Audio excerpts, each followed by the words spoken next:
ये तो यहाँ के खुला भरे बाबू। अरे दादा धीरे धीरे धीरे धीरे लौकावता हो।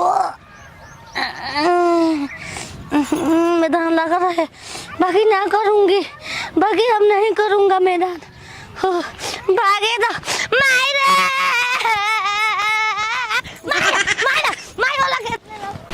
यही से तैना बारे घर में गहराऊ लगने छिनार बहरी गहराऊ तो खांची खांची रात भर ढोत ले सा अब पकड़ाई ले कैसे कि दुगो गोइठा घट गई रहा हैं।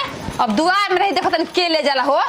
बाप रे बापा तना महंगा गैस रहता हैं। आयो माई कबाड़ी खोला हो जाए, खोला हो जाए। इकारो हम के लुकवा दो, एकरा खोला हम नहीं लुका जाए। हमारा गुजर दिन पर दिन तोर पकड़ पंथी बढ़ल जाता। होते को एकदम कोरिया कुल हिस्सा नहीं को में बा।